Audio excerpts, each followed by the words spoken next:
أستغفر الله أستغفر الله أستغفر الله الله.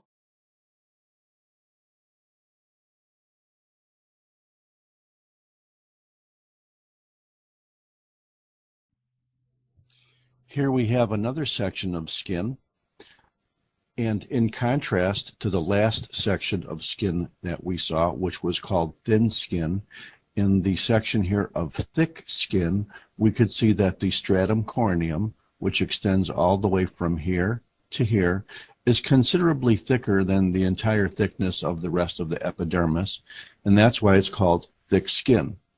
Another difference between this thick skin and thin skin is that thick skin has no hair follicles and therefore no sebaceous glands either, which is why you don't have hair on your palms or your soles.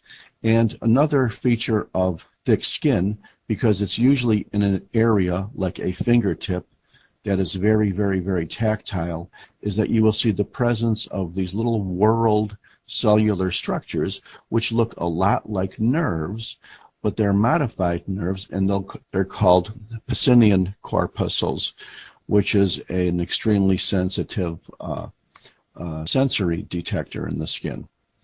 Let's move around a little bit more, and you'll see some of the other structures that we saw.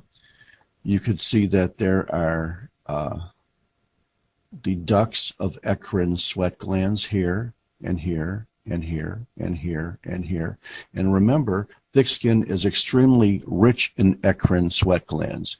Here are the actual acini of eccrine sweat glands here and here. Here is a blood vessel, probably a vein. Here is probably an artery. Here's an artery. All these open spaces are blood vessels.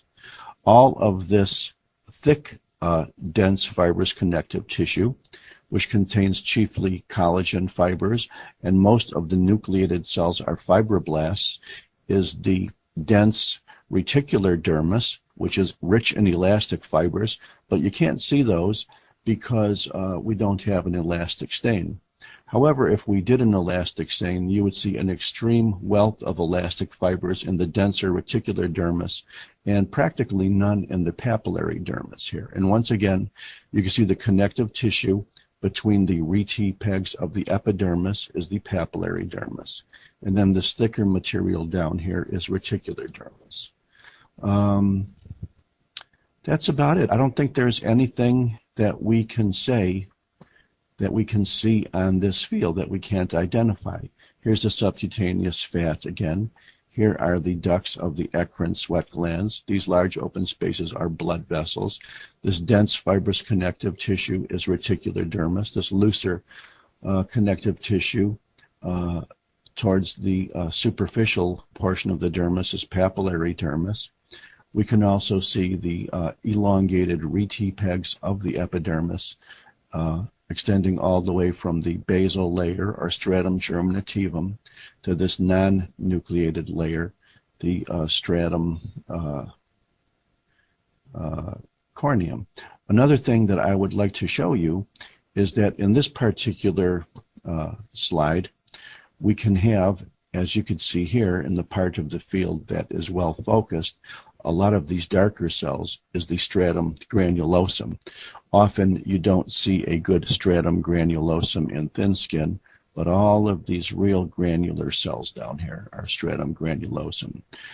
You can also see that in an area like this, perhaps partly over here, you have these very ill-defined sensory structures in the superficial most portion of the papillary dermis, which are the Meissner's corpuscles, which are also organs or histologic structure of sensory detection as well. Once again, basal layer. All of the cells in here are the stratum spinosum or prickle cell layer. Here is a thick, beautiful stratum granulosum. All these dark cells are filled with keratohyalin granules.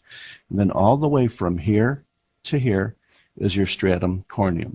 This is thick skin, and I thank you very much. هاتنا واللي يكفن ولنعاود من قريب، ولنعاود من قريب، ولنعد للنور صفا عهد ماضينا الأريب، عهد ماضينا الأريب. يا عسى الرحمن يهدي كل صبار منيب، ويعيد الحب يندي بالهدى قلب الحبيب. يا عسى الرحمن يهدي كل صبار منيب